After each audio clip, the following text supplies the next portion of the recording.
ज्ञानं ज्योति अरविन्द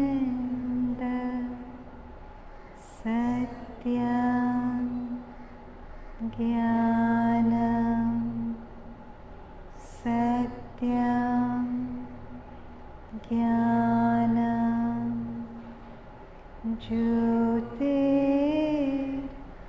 अरविन्द सत्यं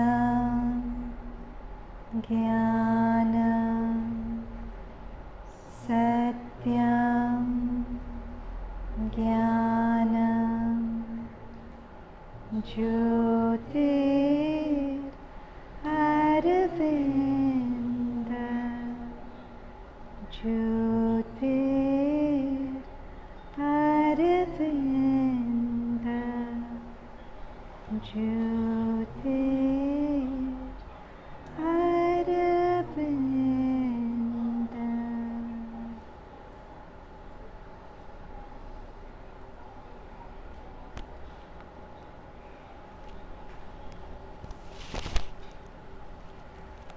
So, I'll give you a metaphor. Imagine that you're in a movie hall and you're actually a millionaire, but you're watching a movie where the actor is you. It has your form, your body, and as your form and body, you are seeing yourself acting like a beggar. And in the metaphor, go a little further. In the movie hall, you forget you're the audience and you start thinking you are the beggar because you're seeing your form as the beggar, and all the miseries of the beggar become your own miseries. So, what is there a solution to this misery? Is there? To remember that you're not the beggar. And if you're very hypnotized into believing you are the beggar in the movie, I can sit next to you and tell you, but Payal, you're not the beggar, you have millions in your bank account. This is just a movie your mind is watching, but you won't believe me. When will you believe me? When in your own experience that you sense a distance between the screen and you.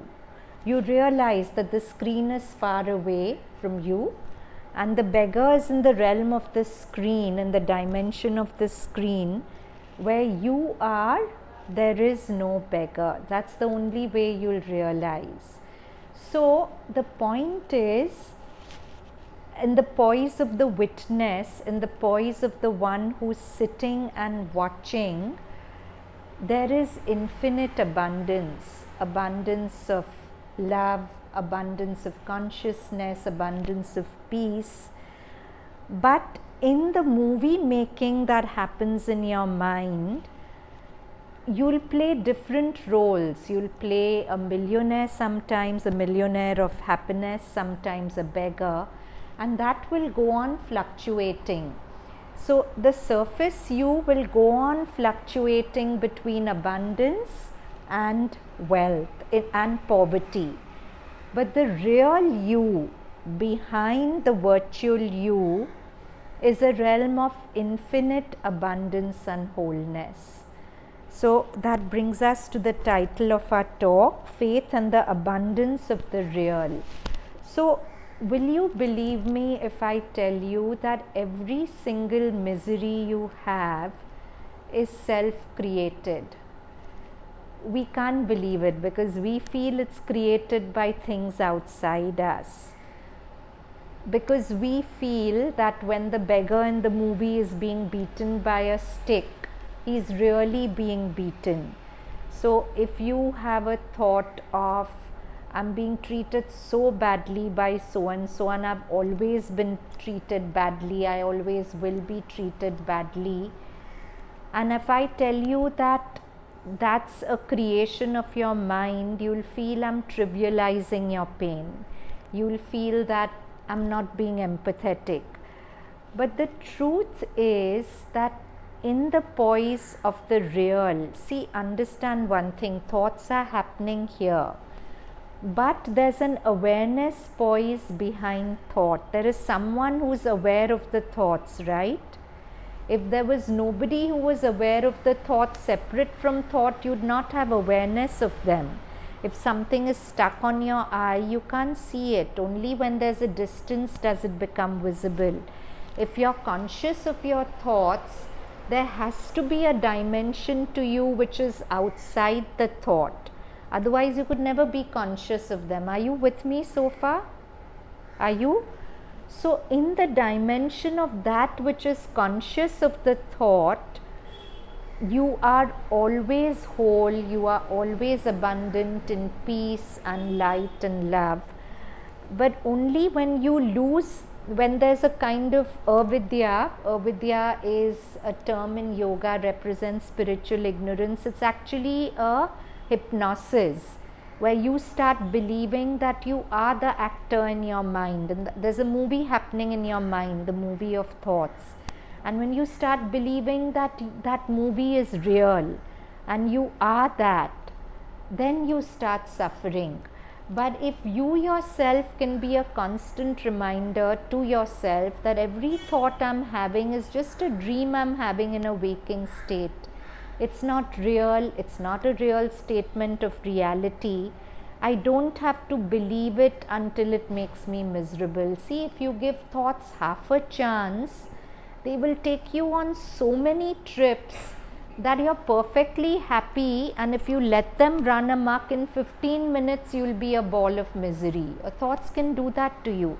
Nothing has happened outside, but you just believed every thought, this will happen, that will happen, and before you know, you've created a movie in your head which is a nightmare, and you haven't reminded yourself that this is just a self-created movie, it's not real. Your thoughts, when they make you miserable, just keep reminding yourself they are not real. And this has to be done thought to thought. Immediately there'll be a judgment, so and so is saying this to belittle me, so and so has the axe into me, so and so is doing this for this reason, that reason.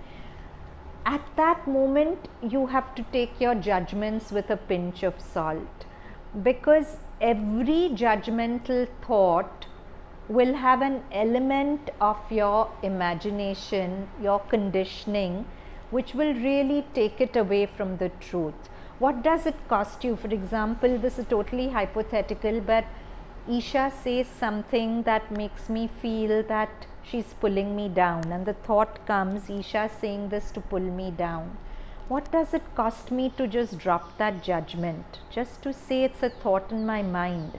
I don't know the full reality of Isha. Why am I taking this judgment so seriously? You have nothing to lose. Very often later on, when you'll talk to Isha or whatever, you'll actually see that there was no intention in her to pull you down. Or even if there was an intention, you don't know the context to it. You don't know whether she's really pulling you down or just suffering from the weight of her own misery. Suppose that's just a way of being and there's nothing personal. But all these are conjectures. You'll never really know why Isha said anything to you. So it's so wonderful to drop that judgment at the moment. See, it's a cliche, but it's so beautiful. When I forgive, I set a prisoner free, only to discover that prisoner is me. And I can set myself free of the prison of judgment, thought to thought. Every thought, I can set myself free of a thought that makes me unhappy by just saying, I don't know, let it go. Then you will say, then how can I live without knowing? How do I interact? So Sri Aurobindo says it so beautifully that finally you need to know only two things, that you have a soul within and grace above. In other words, he's telling you to remember, he's saying beyond that, don't bother to know anything, because whatever you'll try to know with your mind, it'll be a half truth. There's no point basing your happiness or unhappiness on half truths. Do you think this is doable? Is it possible to actually wake up and say, I'm dropping this judgment? or do I want to hold on to that judgment because I want to make that person wrong in my head? You have to be conscious. At the moment it comes, you have to make a habit to drop it. If you let it build up, it's become too solid. You can't drop it. The moment Isha, supposing hypothetically, says something to me and I remember and I drop it. And it's very difficult to drop it because you're fighting the whole conditioning of your past. But it's important to do it, and it's very worthwhile to do it and not so difficult. If you remind yourself that holding on to this is going to make me unhappy, dropping it is my ticket to freedom, whereas it's a no-brainer what I should be choosing, right? So moment to moment, just remind yourself there's a soul within, there's a grace above. That's all I need to remember. The rest, let it come and go. I'm not going to break my head over it. Anyway, what are you going to achieve out of judging that person? It's not that you have it in your power to correct that person or change that person, right? Your thoughts are only going to make you miserable. So what's the harm in just letting them go, right? So we come to, I'm repeating this passage from Toll that we did last time, and we continue from there. Acknowledging the good that is already in your life is the foundation for all abundance. The source of all abundance is not outside you. It is part of who you are. However, start by acknowledging and recognizing abundance without is outside. See the fullness of life all around you. The warmth of the sun on your skin, the display of magnificent flowers outside a florist's shop, biting into a succulent fruit, or getting soaked in an abundance of water falling from the sky. The fullness of life is there at every step. The acknowledgement of that abundance that is all around you awakens the dormant abundance within. Then let it flow. When you smile at a stranger, there is already a minute outflow of energy. You become a giver. Ask yourself often, what can I give here? How can I be of service to this person, this situation? You don't need to own anything to feel abundant. Although if you feel abundant consistently, things will almost certainly come to you. Abundance comes only to those who already have it. So, when you're feeling very impoverished, you feel, what will I give? I myself am so lacking.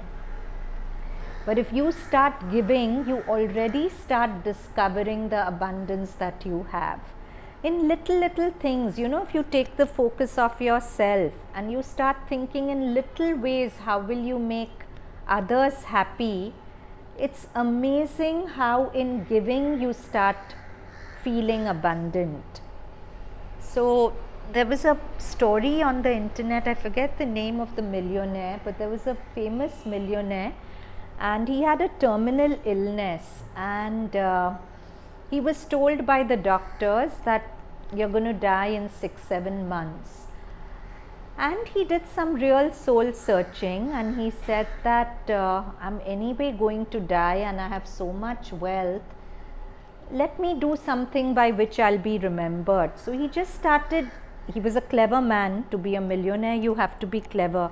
So he made various schemes, foundations, whatever, and started just abundantly distributing his wealth. Whole day he would sit and he would apply his intelligence to this.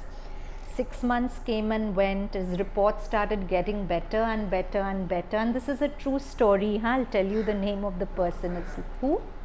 Rockefeller. So he started getting better and better and better, and he completely healed. His reports were totally fine, and he realized that the moment he had become a giver, he had tuned into abundance, and abundance from every sphere, including health, flowed into him. So that was the game changer for him. If he had just focused on his health, how do I get better, fight, he would have probably died. But he changed his energies from wanting to heal himself. Okay, I'm going to die, fine, but let me give. So beautiful. At the moment of suffering, instead of thinking, how do I get rid of this pain, I say, Mother will handle that. In this moment, what makes me happy is to give. And if I change my energies to giving, automatically I start healing, isn't it? So if you live with abundance, if you live with a sense of, I can be the giver, whatever I have or don't have, I have my smile, I have prayers, I have metta to give, I never don't have something to give. So if I transition to being a giver, automatically I tune into abundance, and abundance in every part of my life flows through. So take that example about Isha. Suppose hypothetically she said something to me and I start smarting over it, I start hurting over it. Don't look at her, she's a very sweet kid. I'm just hypothetically saying. I can't even imagine her saying that. But I'm just taking her name because she's in front of me. So suppose I start building stories in my head that how I'm hurting over this, how do I stop hurting, how do I make Isha see she's wrong. Instead of that, if I just think that only hurt people hurt others, if Isha has hurt me, maybe she's hurting about something, how do I make her feel better? And if I give her that little extra attention, a little extra appreciation, it may not work always. I'm just saying, if not Isha, if Isha is not receptive to my abundance, let me give to somebody else. But the moment I'm feeling miserable, if I change my mode to being a giver, automatically my misery goes away, isn't it? Has anyone experienced that? I had an experience. Come, talk loudly or come here.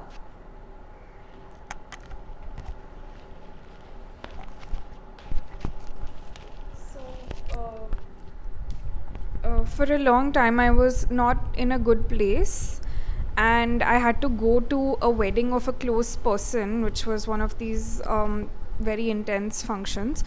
So I was helping them throughout, and initially I was thinking, I don't have the energy for this, I can't do this. But because it just pulled me out of myself, I actually came back from that feeling a lot better. And I realized that it's because I wasn't thinking about myself in those days. So when I stopped thinking about myself, it just felt a lot better. Exactly. So whenever you're feeling miserable, just try it as an experiment. Just reach out to somebody who needs your help and help them. Automatically you'll heal. I mean, this is a true story. Rockefeller healed himself of a terminal illness without intending to. I mean, this is not made up, it's historical.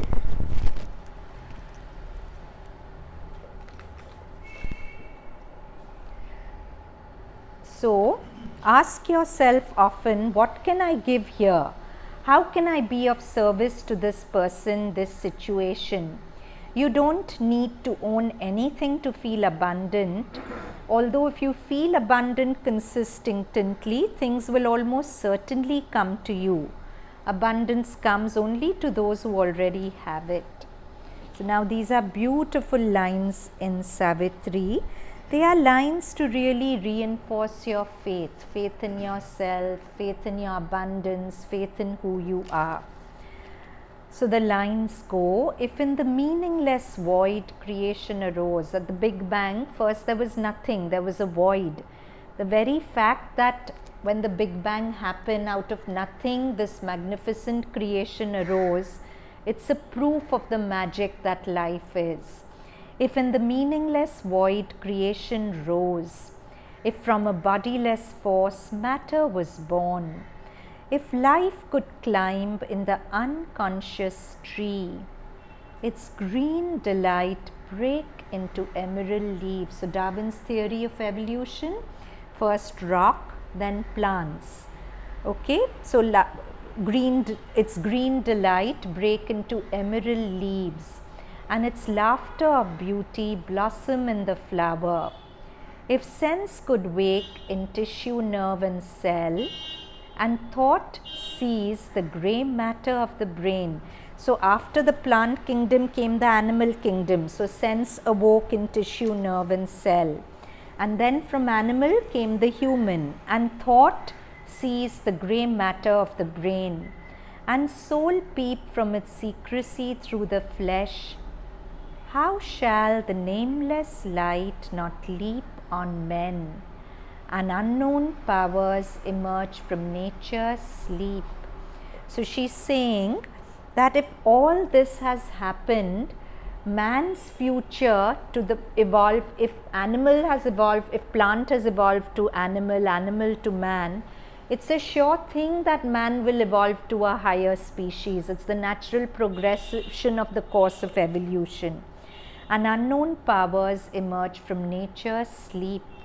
Even now, hints of a luminous truth like stars arise in the mind moon's splendor of ignorance. So beautiful, even ignorance is a splendor and it's mind mooned. So mind is, the moon is a reflector of the sunlight, right? It doesn't have light of its own. So the mind is a reflector of the light of the Atma. So in Patanjali's Yoga Sutras, often the metaphor is the Atma is the sun and the mind is the moon, because it's reflecting the light of the Atma. So even now hints of a luminous truth like stars arise in the mind moon splendor of ignorance. Even now the deathless lover's touch we feel. If the chamber's door is even a little ajar, the chamber of your heart, if its door is even a little ajar, what then can hinder God from stealing in? Or who forbid his kiss on the sleeping soul? Already God is near, the truth is close. Because the dark atheist body knows him not, must the sage deny the light, the seer his soul? I am not bound by thought or sense or shape. I live in the glory of the infinite. I am near to the nameless and unknowable. The ineffable is now my household mate, but standing on eternity's luminous brink, I have discovered the world was he. So Savitri is saying that standing on the shining brink of eternity, I have seen that the world is God. I have met spirit with spirit, self with self, but I have loved too the body of my God. You open this. So now we come to the next passage. Yet in the exact inconscious stark conceit, this is Savitri, page 658. Yet in the exact inconscious stark conceit, in the casual error of the world's ignorance, a plan, a hidden intelligence is glimpsed. There is a purpose in each stumble and fall.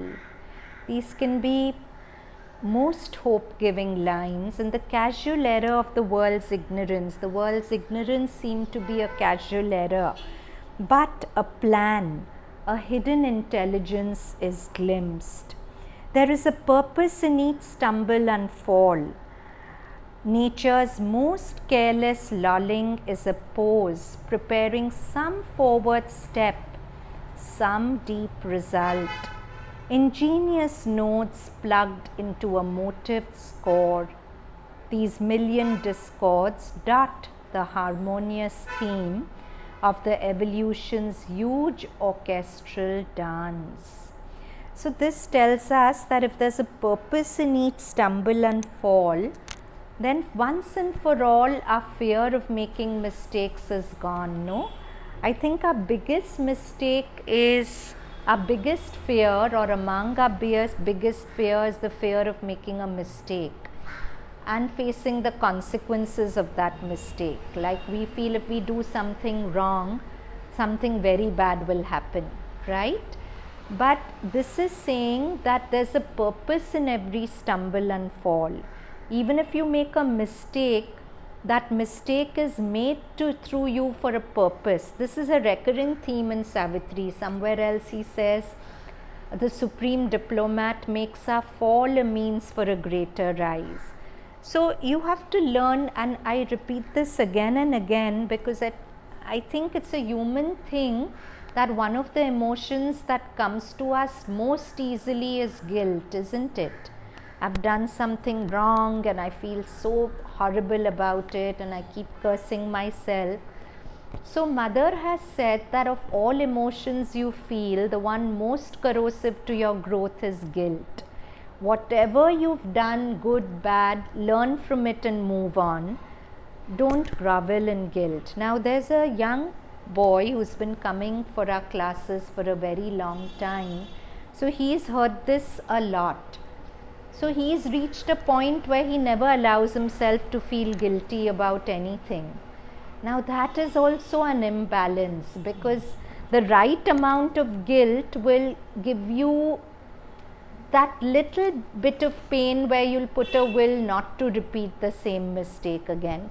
So everything is about balance. You don't have to feel so guilty that you become incapable of changing. If you don't have the power to change because you've made yourself so weak with guilt.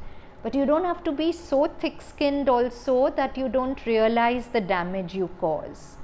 So it's like a balance between things. So, further Sri Aurobindo says, a truth supreme has forced the world to be. It has wrapped itself in matter as in a shroud. A shroud is a cloth you put over a dead body. So, the truth supreme has wrapped itself in matter. Matter is the shroud. So, somewhere Rumi writes so beautifully, since the beginning of the dream, in a manner so discreet, I've been dancing in your corpse, my love is so complete. So this is the spirit talking to matter. Matter is a corpse, no, it's a shroud. So it's God telling matter, since the beginning of the dream that you exist separate from me, that's the dream. Since the beginning of the dream, in a manner so discreet, I've been dancing in your corpse, my love is so complete. So that's the same refrain here. It has wrapped itself in matter as in a shroud of death, a shroud of ignorance. It compelled the suns to burn through silent space, flame signs of its uncomprehended thought, in a wide brooding ether's formless muse. It made of knowledge a veiled and struggling light, of being a substance nascent, dense and dumb, of bliss the beauty of an insentient world. In infinite things the conscious infinite, in finite things the conscious infinite dwells.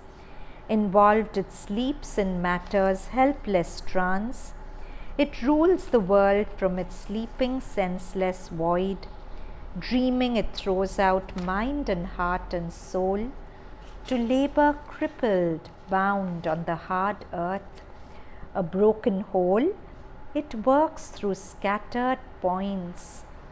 Its gleaming shards are wisdom's diamond thoughts.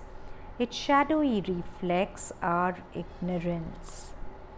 Now we come back to Toll. Our life has an inner purpose and an outer purpose. Inner purpose concerns being and is primary. Outer purpose concerns doing and is secondary. What does this mean? Your life has an inner purpose and outer purpose. Inner purpose concerns being and is primary. Outer purpose concerns doing and is secondary. What does it mean? Yeah, the 7/8 and 1/8. Yeah. So actually we feel if we have to get something done, our goal is to get that done, right? And if I go to pieces while doing it, doesn't matter so long as it's done. But that is doing it the totally wrong way, because the outcome of your doing will depend on the consciousness with which you've done it, not the quantity of time you've taken to do it, not that you've done it very magnificently outside. That will have some outcome, but what will attract beautiful results to your life is the state of consciousness in which you've done it. So there's a Zen saying that if a work to be done is taken as a fraction 8 upon 8, which is one whole, 7/8 is about keeping yourself whole while doing it. Only 1/8 is the actual work to be done. If you sacrifice the 7/8, the 1/8 will anyway be lost. So you keep saying, I have so much to do, but a constant question that should be asked is, what's the quality of my doing? What's the consciousness with which I'm doing? Because life will respond to that consciousness more than the outer outcome. And it applies to everything. You talk to a person and you're feeling irritated by the person, but you're saying very sweet words. Your irritation inside will have more consequences in creating a rift than the good that just lip service will do, because life is constantly responding to the vibration you carry, and your vibration is consciousness, right? So the inner purpose is to maintain a consciousness which is whole and at peace. That's the primary goal of life. Secondary goal of life is, with that whole consciousness, let me do everything. But our conditioning tells us otherwise. Our conditioning tells us that if I get all this done nicely, then I'll be happy. If I say the right things to please this person, then I'll be happy. But it's not like that. I have to be. A man is not just because his actions are just. A man is first just, so his actions are just. So you have to be that person inside, and that's what will make your life work, not what you do, not what you say. Are you clear? So this is very important. Listen carefully.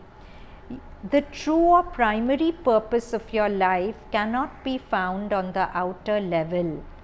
It does not concern what you do, but what you are.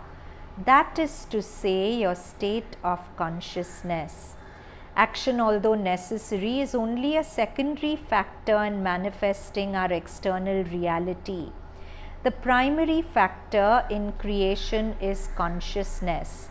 No matter how active we are, how much effort we make, our state of consciousness creates our world. This is very important. Our state of consciousness creates our world. And if there is no change on that inner level, no amount of action will make any difference. We would only recreate modified versions of the same world again and again. A world that is an external reflection of the ego. So this is so important that we feel if we change our behavior towards somebody, for instance, our relationship will change. But if my words come out different, but my vibe inside towards that person doesn't change, I cannot expect the relationship to change. The most important thing when you have a conflict with a person is to somehow come to some peace with that person in whatever way. Because unless you have that peace inside you, and actually it's beautiful to have a consciousness which is at peace with everyone, actually, not this person or that person. Because, well, at one level, everyone is God playing with you, and whatever judgment you make about anyone, you're really passing a judgment on the working of an infinite intelligence. Why the God in that person is saying this to you, you'll never understand. It's the working of an infinite intelligence. A finite mind cannot judge it correctly. So whatever a person says, train your consciousness to be unconditional. Mothers are by and large more unconditional towards their daughters, right? If the daughter says anything, the daughter can say so much and get away with it. Okay, at some point the mother will crack, but by and large the daughter can get away with murder and then whatever. But we are not so allowing for other people. Why? Because we have that kind of wideness in our love for our children. But suppose we cultivate a mind which is more wide with everyone. Suppose we understand that human beings are imperfect. Allow them their imperfections with forgiveness. Now, don't keep holding grudges for every little thing said, every little thing done. Just let it go. They've said it, big deal. Don't take it so personally, so much to heart, make a big thing about it. Isn't it? You'll be a much lighter and happier person for it. Isn't it? If you try to do it that way. So, and that's what's the primary goal of your life, to keep your consciousness intact. My holding a grudge against that person is taking me away from my consciousness. I don't want to do that. Whatever the person's done, the biggest harm the person does me is if he takes me away from myself. Then he's really defeated me. I keep repeating this story. There was a Tibetan monk who was under Chinese persecution when the Chinese had invaded, and we know that they treated their prisoners in the worst, most inhuman ways. And once when he came out, this master, he wasn't a monk, he was a master, Tibetan master. He was asked that, what was the time you felt defeated in the prisons in the captivity of the Chinese? And he says, there was just one time I felt defeated. Along with me was my master. And once I saw them torturing my master so much that I lost compassion for my jailers. Their whole training is that no matter what the person does, they hold their compassion for the person. So he says, when I saw him torturing my master so badly, that was the time I lost compassion for my jailer. When I lost my compassion, I felt defeated. Otherwise, whatever they did to me, I had my compassion, I was strong. But the moment I lost my compassion, I became weak and I got defeated. So whatever another person does to you, if you allow that doing to make you angry, bitter, lose your compassion, that's the time it's a real defeat. Otherwise, whatever they say, that's not a defeat.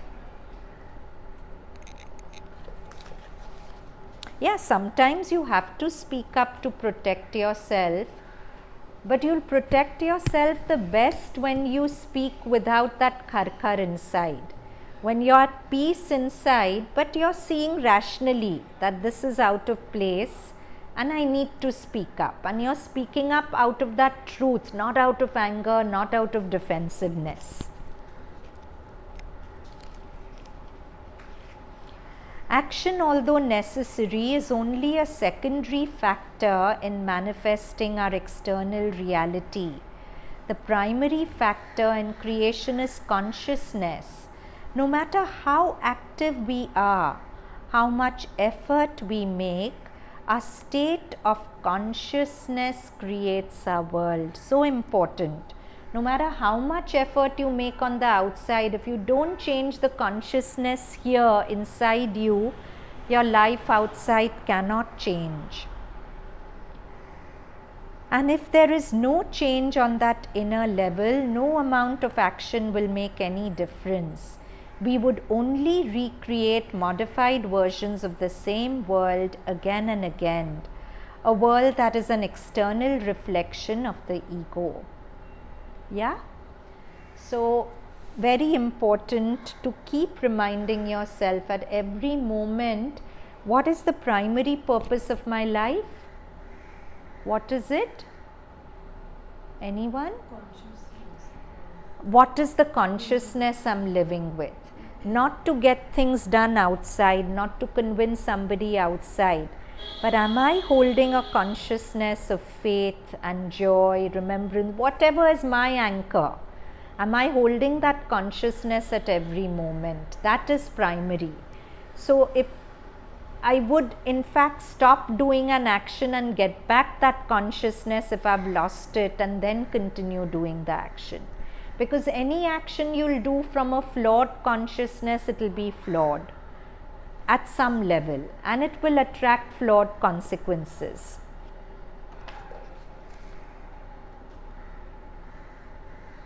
Once you have had a glimpse of awareness, you know it firsthand. It is no longer just. So, talking about the right consciousness, if one has even a little bit of access to the witness poise, being a third person to your thoughts, like thoughts are going on, but you are this other something which is watching your thoughts. And by watching, I don't mean like pictures. You could as well say hearing it, whatever. But it's like you're the audience and thoughts are a movie. If you have some access to that witnessing consciousness, that's the greatest anchor to keep your consciousness whole. Because if you're too involved with your thoughts, thoughts will take you on all sorts of unconscious trips and you can't pull back. But if you've made it a habit of stepping back, of watching thoughts, of constantly reminding yourself that thoughts isn't all of me. I am this magic behind thoughts. Okay, if you don't believe you're the magic, at least that I am something which thoughts can't touch, which is a third person to the thoughts. And I keep stepping back into that witness poise. That's a very, very good way of keeping your consciousness whole. Yeah? Is it about reducing your reactivity as much as possible? Is that what you mean by separating like thoughts and like feelings? See, but Malu, while you're identified with thoughts, you cannot really reduce your reactivity, very little. But if you've made a habit of, just do it even now with your eyes open or closed, there are thoughts going on, right? Now to begin with, don't add or subtract anything to the thought. Don't build more on the thought. That's the first step. Second step is remind yourself, I'm thinking this thought, and it's a real statement on reality in the moment. But every thought is a dream I'm having in a waking state. It's not real. So you just try to step back and watch the thought as if you're a third person to it. Just do it. I'll be quiet for half a minute. Just do it. First step, whatever thought comes, don't add or subtract anything to it. You can do it with your eyes open or closed. Second step, remind yourself that a thought is a dream I'm having in a waking state. It's not my creation. It's not me. And then just try to watch the thought. See what happens to it when you just let it be, when you just step back and witness it.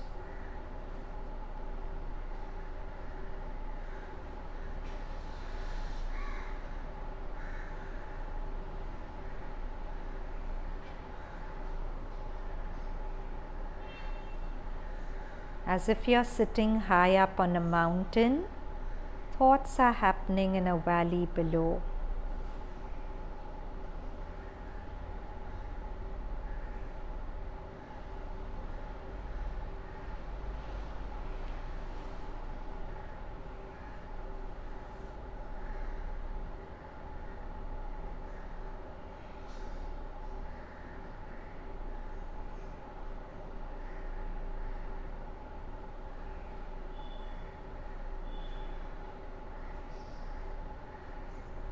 And slowly open your eyes. Could anyone get a glimpse of being the witness? What did you feel, Malu? I guess normally I A little loud? I guess normally I attach judgment to particular thoughts that I have, but I was trying to actively just see it as an observer as opposed to having a judgment on Very it. good. You've got the link. The link to detaching is to drop judgments about the thought. See, every time a thought comes, there'll be a judgment and you'll form a like-dislike relationship to it. Rag or dvesh, attachment, aversion. That attachment aversion is the glue which makes the thought stick. But if you drop judgments, thoughts will just arise like a bubble, it'll break. Next thought bubble will arise, it'll break. But it won't have a power to make you crazy. It's actually thoughts which make us crazy, no? So, it's so interesting, Patanjali, for a sage like him, an unenlightened human mind is a crazy mind. So, he calls afflictions of the unenlightened human mind kleshas. And his kleshas are not schizophrenia and bipolar. His afflictions are avidya, spiritual ignorance, to think that I am only here, I am not connected to the whole. Asmita, the sense of I, separate from the rest. Yeah?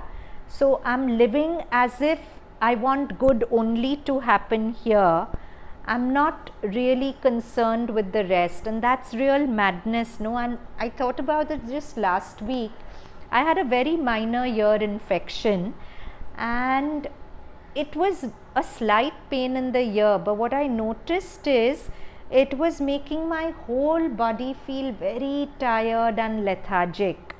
And that's when I said, yeah, Vedanta has so much truth in it. A ear hurting and it's affecting the whole body. Similarly, one person in the world unhappy, somehow at a very microscopic or macroscopic level, it will affect the whole.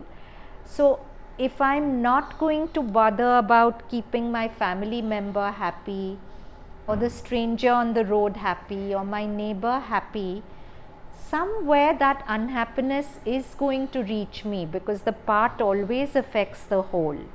So that is asmita, to live as if only what happens in my skin is about my profit and loss. What happens outside the skin has nothing to do. That's not true. So to live like that is again a disease, a klesha. Then rag, attachment to pleasure, because pleasure is going to come and go. And dvesh, aversion to pain. So Patanjali has talked about these as actual diseases of the unenlightened human mind, and he says you have to do yoga to cure yourself of these diseases. So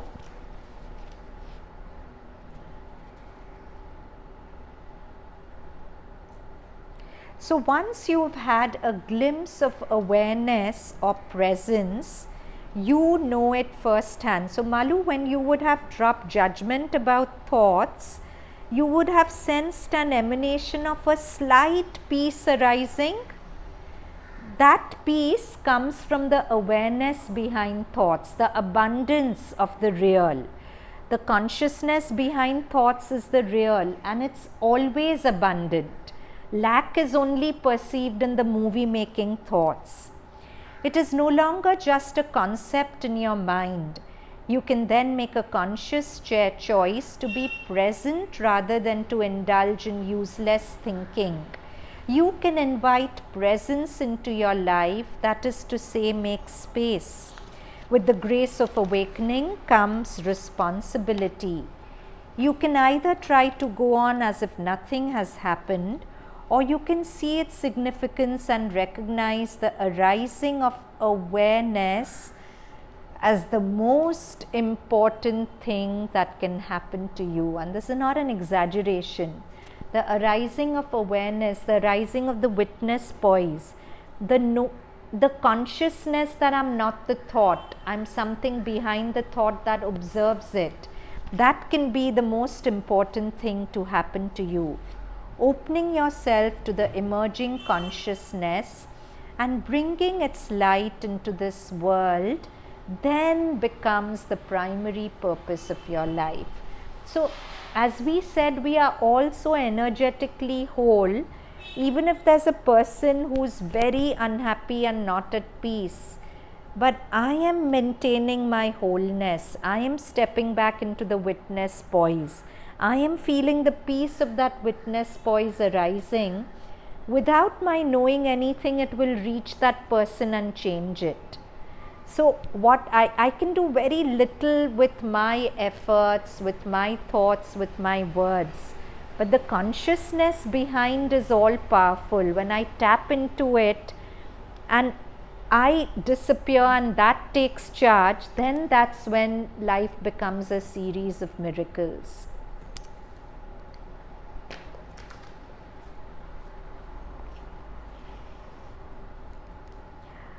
Awakened doing is the alignment of your outer purpose. What you do with your inner purpose, awakening and staying awake. What does it mean to stay awake? To awaken from the dream of thoughts. To know that the thought is a dream, it's not real. It's beautiful, I said it even last time. The Buddha was Gautam before he got enlightened. When he got enlightened, he was called the Buddha, the awakened one. Because once and for all, he had awakened from the dream of thoughts. Thoughts could never trouble him again after that. So, through awakened doing, you become one with the outgoing purpose of the universe. Consciousness flows through you into this world. It flows into your thoughts and inspires them. It flows into what you do and guides and empowers it. So if you're in the witness poise, it's the best receptacle for inspiration, for the inspired word, inspired act, inspired anything. See, we did this even last time. Inspiration won't come by thought. But if you're quiet, it will speak to you through your thoughts. But it comes from that moment of silence when you've stepped back into the witness poise. So the modalities of awakened doing are acceptance, enjoyment, and enthusiasm. So a person who's awakened has three qualities. He's completely accepting of the moment. He is enjoying the moment and he is enthusiastic about the moment. Enthusiasm comes from the word theos, which means God. So wherever there's enthusiasm, there's a touch of God. And whenever you've lost that touch, you become all like that. So the modalities of awakened doing are acceptance, enjoyment, and enthusiasm. Each one represents a certain vibrational frequency of consciousness. You need to be vigilant to make sure that one of them operates whenever you are engaged in doing anything at all, from the most simple task to the most complex. If you are not in a state of either acceptance, enjoyment, or enthusiasm, look closely and you will find that you're creating suffering for yourself and others. Beautiful, huh? Just check, in this moment, am I either accepting, so I'm neutral, am I enthusiastic, or am I enjoying the moment? If all these three are lacking, you're suffering. That means you again become identified with thought. And you can wake up from thought moment to moment, right? Thought to thought. Firstly, do y'all actually believe that it's only your thinking that causes misery? Do you? It's the thoughts, yeah. You all agree? Yes. Or you're just saying it? Yeah, but finally you're creating it. Yeah. Mansi is very hesitantly saying yes. Neither, what about the body also? Some part of the body is Yeah. also, it's the thoughts a lot, but it's also like a physical. No, but there's no physical thing separate from thought. Your body is condensed thought. It's subconscious thought which comes out as illnesses finally. I mean, look at this Rockefeller. He was terminally ill. He just changed his thinking process and he became well. All his symptoms disappeared.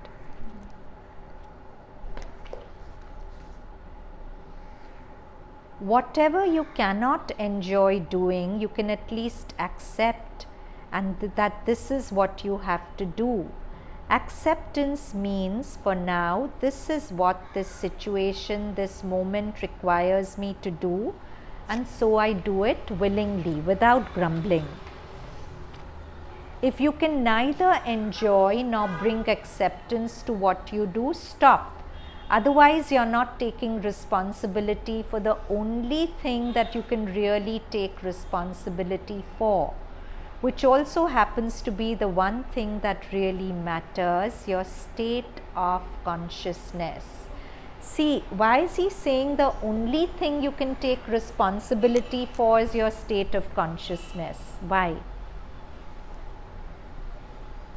Does that mean nothing else in life is really your responsibility? So you won't be able to take the other responsibilities if you're not responsible for that consciousness state of mind. First, you need to be responsible Yeah, but for that. who's responsible for everything else in your life, if not you?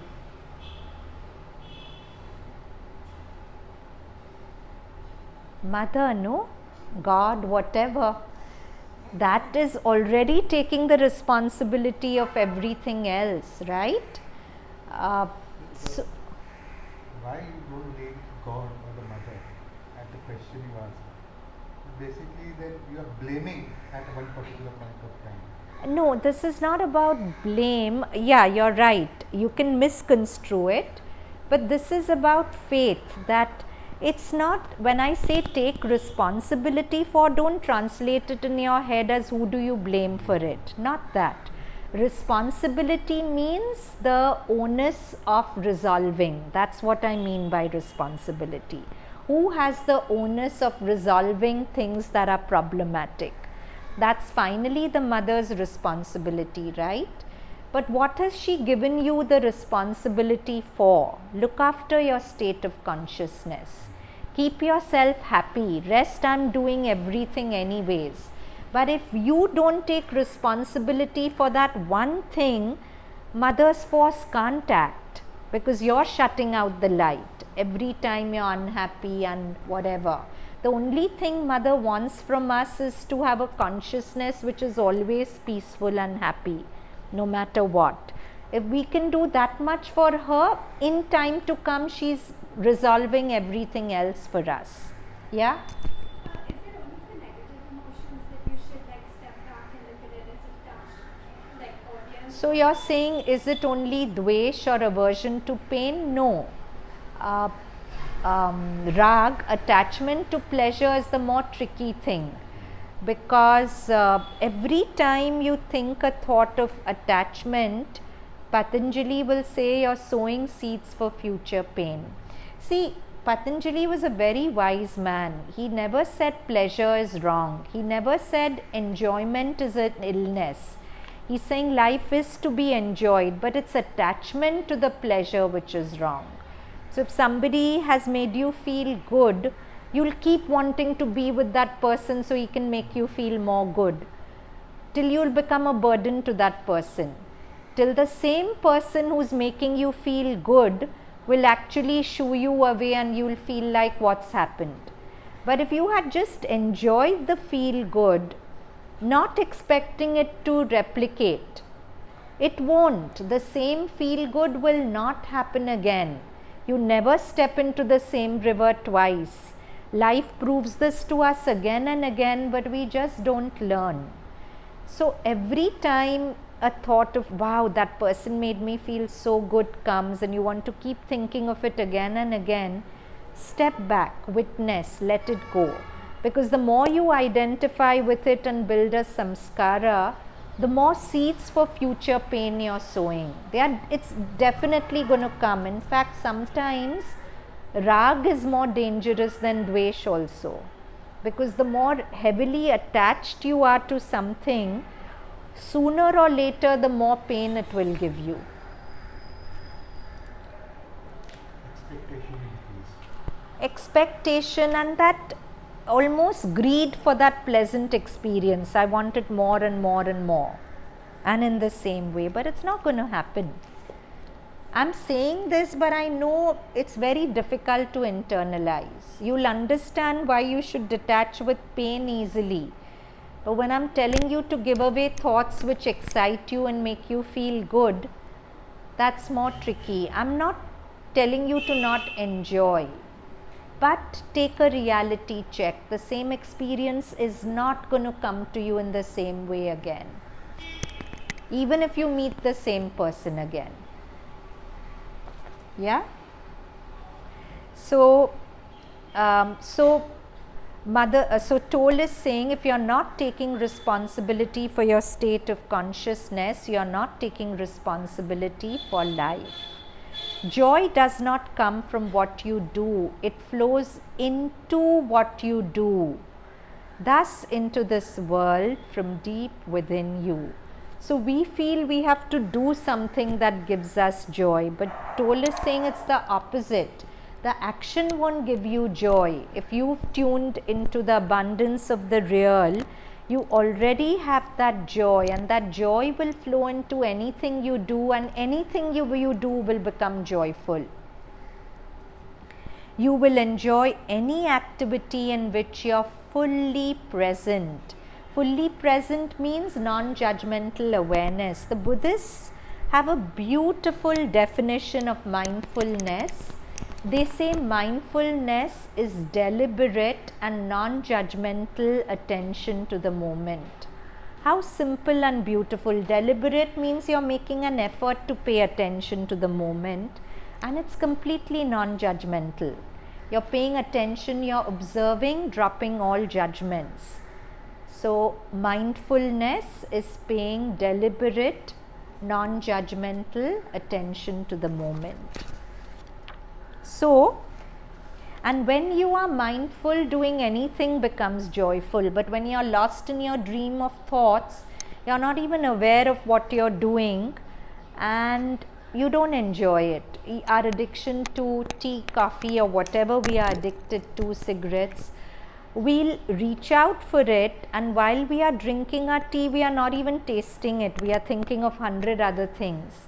And then I'm saying, I mean, did you really enjoy the experience of drinking the tea? No, you weren't even present. It's the same with everything we do. And then the more incomplete the experience is, the more you'll want to drink tea again 1 hour later, because you weren't satisfied. So they say desire is the residue of an incomplete experience. When you're not fully present to an experience, it's incomplete. And so it's not fulfilled. You'll keep desiring more and more of it, like trying to quench your thirst with salt water.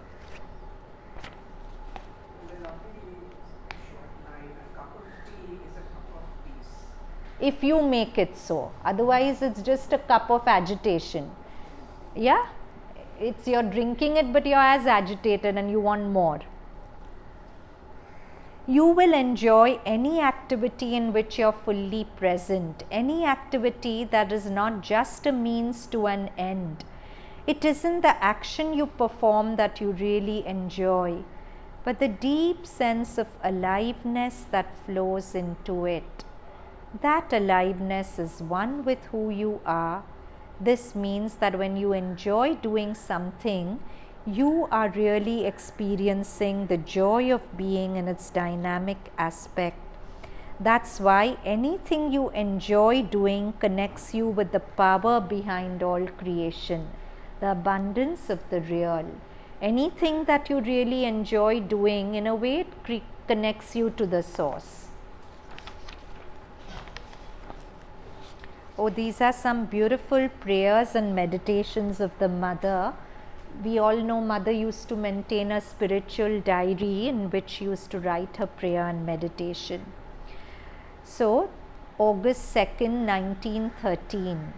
This morning, as I was glancing over the month that is beginning and wondering how I could serve thee better, I heard the small voice within like a murmur in the silence, and this is what it said to me. See how very little all outer circumstances matter. Why strive and strain to realize thy own conception of truth? Be more supple, more trusting. The only duty is not to let oneself be troubled by anything. Similar to what Toll is saying, no, your only responsibility in life is your consciousness. So the voice told mother, the only duty is not to let oneself be troubled by anything. To torment oneself about doing the right thing causes as much harm as bad will. If you are too hung up upon wanting to do the right thing, that causes as much disturbance as the harm of a bad will. Only in a calm as of deep waters can be found the possibility of true service. And this reply was so luminous and pure, it carried within itself such a striking reality that the state it described was communicated without any difficulty. It seemed to me I was floating in the calm of deep waters. I understood, I saw clearly that the best attitude would be, and now I saw clearly what the best attitude would be, and now I have only to ask thee, O Sublime Master, my Supreme Teacher, to give me the strength and clear-sightedness I need to remain constantly in this state. Do not torment thyself, child. Silence, peace, peace. Another prayer of the Mother, August 8, 1913. Sweet harmony that dwellest in all things, sweet harmony that fillest my heart, manifest thyself in the most external forms of life, in every feeling, every thought, every action. All to me is beautiful, harmonious, silent, despite the outer turmoil. And in this silence, it is Thou, O Lord, whom I see. And I see this in so unique a way that I can express this perception only as that of an unvarying smile. So beautiful. What we were talking about is mother's experience, right? We spoke that every time somebody disturbs us, it's because we take that person as that person and we forget that the person is part of the continuum of God consciousness, right? And we forget to be unconditional. With God, if we have sufficient faith, we are unconditional, no? Of course, some of us still are at a stage where we blame God for the bad, we praise Him for the good. But as we evolve, something in us just loses the capacity to blame God for anything, right? Whatever He does, you unconditionally accept. But that's the God of your conception. What about the living God in the million bodies around us? Can we to some extent be a little more unconditional with everyone? Do you know what unconditional means? What does it mean? Accepting without judgments. Yeah, like how we are more unconditional with our children, as we spoke about. We let them be, whatever they've done, she's my child, whatever, we let it pass. Can we bring something of that to our interactions with everyone? And that's what Mother's saying, that there's an unvarying smile in my heart because in everything I'm seeing that it's only you. August 16, 1913. O love, divine love, Thou fillest my whole being and overflowest on every side. I am Thyself, even as Thou art I, and I see Thee in each being, each thing. from the soft breath of the passing breeze to the glorious sun which gives us light and is a symbol of thee. O thou whom I cannot understand, in the silence of purest devotion I adore this. If you adore thee, you can make this your mantra whenever somebody is behaving very badly with you. That is also God. So to tell that person this line, O thou whom I cannot understand why you're behaving in this funny manner. In the silence of purest devotion I adore thee. Quite a challenge. But it's beautiful. I mean, of course your words can be, maybe you can't adore thee, but O thou whom I cannot understand, in the silence of purest devotion I accept thee. If adore is too much for you to bite off, at least I accept thee. August 17th, 1913. O Lord, Master of our life, let us soar very high above all care for our material preservation. Nothing is more humiliating and depressing than these thoughts, so constantly turned towards the preservation of the body. These preoccupations with health, the means of subsistence, the framework of life. Now that is how all of us live, but in mother's consciousness, that's such a sort of demeaning way to live. How very insignificant is all this, a thin smoke that a simple breath can disperse in a single thought turned towards thee, dispel like a vain mirage. Deliver those who are in this bondage. So she's praying to God that all human beings who are living totally preoccupied, self-absorbed, concerned with their health, concerned with what they get, what they don't get, Mother's praying, deliver those who are in this bondage, O Lord, even as those who are the slaves of passion. On the path that leads to thee, these obstacles are at once terrible and puerile. Terrible for those who are yet under their sway, puerile for one who has passed beyond it. How shall I describe that utter relief, that delightful lightness which comes when one is free from all anxiety for oneself, for one's life and health and satisfaction and even one's progress. So Mother said once that people who are depressed are terribly egoistic people. They can't stop thinking about themselves, so they get depressed. If they stop thinking about themselves and focused on something else, their depression would go away. So she's saying, how shall I describe the utter relief, that delightful lightness which comes when one is free from all anxiety for oneself, for one's life and health and satisfaction and even one's progress. This relief, this deliverance thou hast granted me. O thou divine Master, life of my life, light of my light, O thou who unceasingly teachest me love and makest me know the purpose of my existence. It is thou who livest in me, thou alone. And why should I be preoccupied with myself and what might happen to me?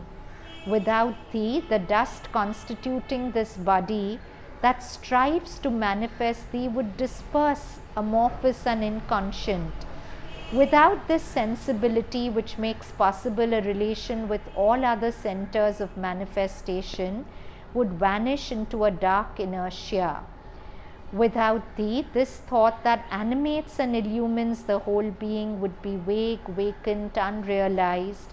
Without thee, the sublime love which vivifies, coordinates, animates, and gives warmth to all things would be a yet unawakened possibility. Without thee, all is inert, brute, or inconscient. Thou art all that illumines and enraptures us, the whole reason for our existence and all our goal. Is this not enough to cure us of every personal thought, to make us spread our wings and soar above the contingencies of material life? so as to fly away into thy divine atmosphere and be able to return as messengers to earth to announce the glorious tidings of thy approaching advent. O Divine Master, sublime friend, marvelous teacher, in a fecund silence I bow down to thee. So, simple takeaway from this beautiful prayer is that to remember that not only is everything outside me God, I am also God, right? And that which is me knows how to look after itself. I don't have to get tied up with every little symptom of ill health and worry this will happen, that will happen, because then I'm being self-absorbed, I'm being egoistic, and wherever I'm egoistic, I'm inviting depression. So whenever that self-absorption comes, oh, what will happen to me, blah, blah, blah, it's beautiful to raise an opposite thought that Mother's in charge of my body, she's in charge of my life, she knows how to look after this body. Why am I going in circles about it? And think of something else. Don't keep feeding that thought that, oh, I have this pain, it could be a stroke, it could be this, it happened to my neighbor. I mean, that will actually make your body sick. A perfectly healthy body, you can make it sick by constantly thinking these thoughts. Because please remember, your thoughts are very important. Your whole biochemistry changes with every thought you think.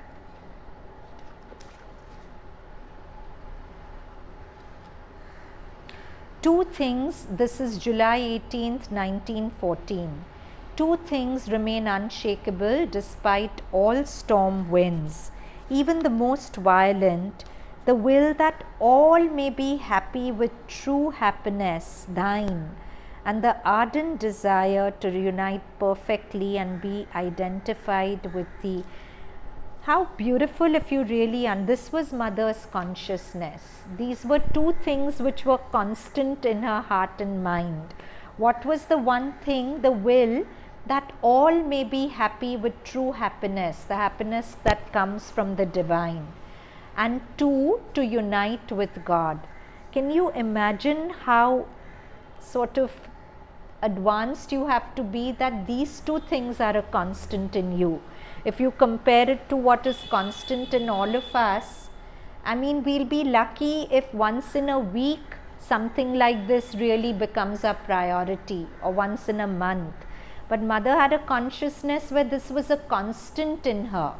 The will for joy for all human beings and the will to realize the divine. That can be our role model of humanity, right? All the rest is perhaps still the result of an effort and a pretension. This is spontaneous, unshakable. And just when it seems that the ground is giving way and everything breaking down, this appears luminous, pure and calm, piercing through the clouds, dispelling the shadows, emerging still greater and stronger from the ruins, carrying in itself thy infinite peace and joy, beatitude. Now it's beautiful if we can really make the Mother's consciousness our role model and at least make it something we can grow into. So Mother saying that obviously she was going through a period where externally things were in a turmoil, right? The rest is perhaps the ground is giving way and everything's breaking down. But even when all that is happening, her consciousness had been so anchored in these two that suddenly her consciousness reminded her that all this isn't important. What's most important is to hold on to your goodwill for humanity and your urge for your own progress. And when she remembered that this is her real goal, it brought her peace, no matter what was shaking outside. So it's beautiful to define our goal of consciousness for her. This was Mother's goal. But what would be our goal of consciousness? And whatever happens, to keep reminding ourselves that this is the goal. Then whenever I'm down, the desire for that goal can arise and take priority over what you're feeling low about. At the rising sun, I sang the praise of this world, in which it's possible not only to desire thee but to know thee and even to become thee. And I was astonished that there should be some who so ardently aspire to live this universe and enter another world of perfection. Those who want nirvana, she can't understand them. When this whole world is God and there's the possibility of realizing Him here, why do people want to escape? Thou hast placed such contentment in my heart that it has become impossible for me not to feel satisfied in all circumstances, inner or outer. So beautiful, no, if you have that under every circumstance I'm contented, because I'm contented with the fullness, the abundance of the real. That doesn't change with circumstances. And yet something in my being always aspires for more beauty. So she's contradicting. She's very contented and yet she's aspiring for more beauty, for more light, for more knowledge, for more love. In a word, for a more conscious, a more constant relation with thee. But this too depends on thy will. And when it is thy will, thou shalt grant me the entire transfiguration. So the two states of contentment and aspiration seem contradictory. But actually one creates the right space for the other, because aspiration is not desire, it's very different from desire. Desire wants things for myself. At the heart of aspiration is the desire to give myself to the mother. If you really go to the heart of aspiration, it's a desire to self-give, to give yourself. So contentment and aspiration in that sense go very well together. So we come to the last passage, it's from Savitri. So the abundance comes from recognizing that I'm part of this universal field which is everywhere, that I'm not bound to this body, that I'm part of the whole, that anyone profiting there is actually me profiting here. It's actually like that, no, we resent other people growing in consciousness, being happy, but there can't be a more ignorant thing to do, because any pocket, if you release a drop of golden color in that ocean, somewhere that gold will spread into the whole ocean, right? So it's my conditioning to believe that if others are happy, I'm being deprived. But the truth is, if anyone is genuinely happy, and I haven't conditioned myself falsely, somewhere I will profit from that happiness. But that's just not been part of my education from the time I was young enough to be part of my conditioning. But I can still give myself that education now. So this piece is going into the depths of that oneness that we really are. A spirit who is no one and innumerable, the one mystic infinite person of his world, multiplies his myriad personality. On all his body seals his divinity stamp, and sits in each immortal and unique. The immobile stands behind each daily act, a background of the movement and the scene, upholding creation on its might and calm, and change on the immutable's deathless poise. The truth supreme, vast and impersonal, fits faultlessly the hour and circumstance, its substance a pure gold ever same, but shaped into vessels for the spirit's use. Its gold becomes the wine jar and the vase. So beautiful. In Vedanta, there's an analogy that gold, right? So if I show you this ring, you will call it a ring, but you'll forget that it's gold. So each of us are ornaments made of the same gold of God, but we get so entangled in calling this a necklace, this a earring, this a ring, that we forget that it's all gold. So here he's saying, the truth supreme, vast and impersonal, fits faultlessly the hour and circumstance. Its substance a pure gold, ever the same, but shaped into vessels for the spirit's use. Its gold becomes a wine jar, something that holds wine here and something that holds flowers there, a vase or a wine jar. But it's the same gold, the saint or the villain, but it's the same gold. All there is a supreme epiphany. The all wonderful makes a marvel of each event. The all beautiful is a miracle in each shape. The all blissful smites with rapture the heart's throbs. A pure celestial joy is the use of sense. Each being there is a member of the self, a portion of the million thoughted all, a claimant to the timeless unity. So some of the threads that we'd like to bring from this talk into our daily life, can anyone help me? What would be some of the things you'd like to bring into life from this talk?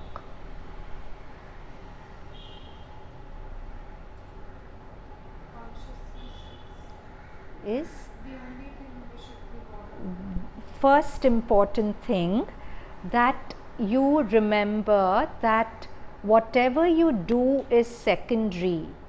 Primary is the consciousness with which you do it. So channel all your life energies to remain in a consciousness which is peaceful, loving, whole. Because anything you do with a compromised consciousness, it will be compromised. And further we said that our life is a result not so much of our actions, but of the consciousness we carry. Our consciousness is the creator of our lives. So it's very important to work on the consciousness we are living life with. That's the first step. One of the major anchors to keep our consciousness intact is to maintain the witness poise. And how do we maintain the witness poise? Here I am caught up with thoughts. First thing is to drop judgments about the thoughts. First thing is to remind myself that whatever judgments come, they are like dreams I'm having in a waking state. They are not real. So to suspend judgment about the thought and to step back and watch the thought as if you're a third person to it. And however much the thought is prompting you to see an enemy, an ill intention in somebody, to arrest that journey of thought, to be a little more unconditional towards people, because everyone's work in progress.